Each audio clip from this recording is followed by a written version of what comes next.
Good morning. Okay, so it's a little bit past sunrise. Well, maybe a couple 10, 15 minutes past sunrise. But I was checking on one of my sheep who still hasn't had her baby. I keep waiting for her to have her baby. All the rest of my sheep have had their babies a month ago, and she's just holding on. So, just was checking on her, so that came first. And I know I haven't been here every week either, but I'm giving myself some grace on that, and I hope you do too.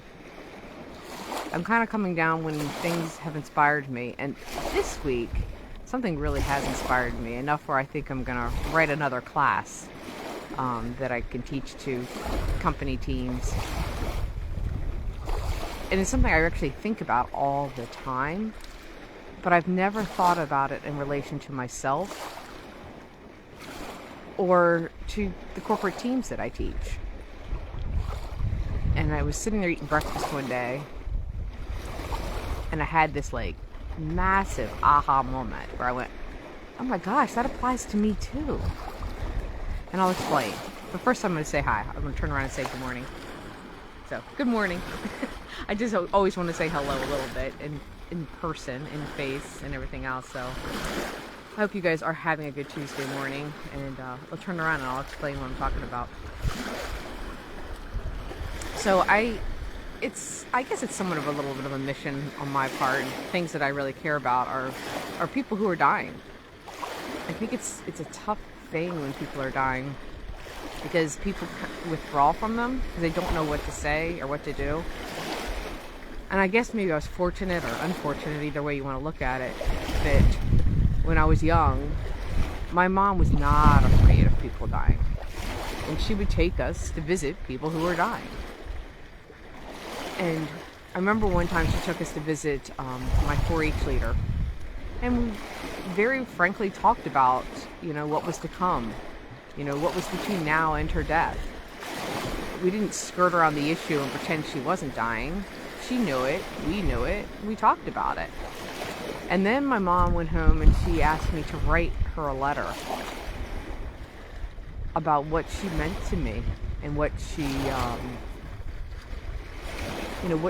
how she affected my life as I think I was 14, 15, something like that. And I did.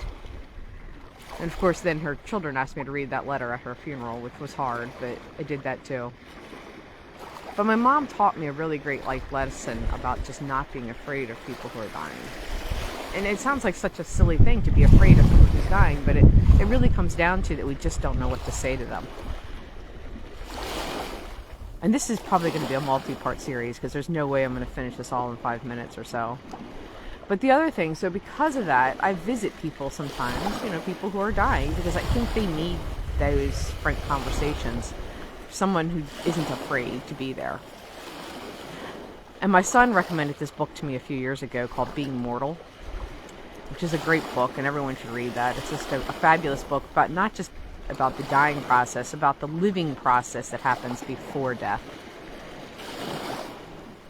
And in there, he asks 2 questions. One of them he thinks that people who are dying should ask or answer is, what do you look forward to? And the other one is, what are you afraid of? They're big questions. And I've always thought how important those are to somebody who is dying.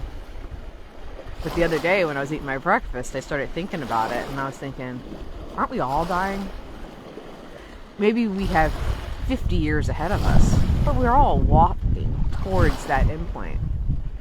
Whether it's fast or slow, and none of us know when it's going to happen. And so shouldn't all of us answer those questions? And so I tried. It's not easy.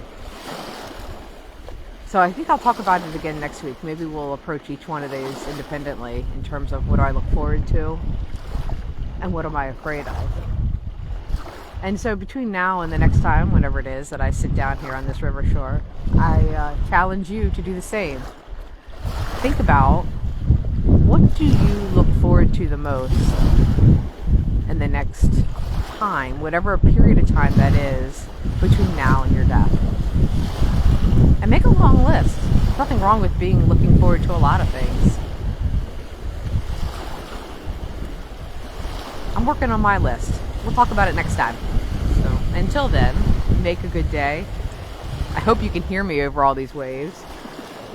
It's a beautiful morning.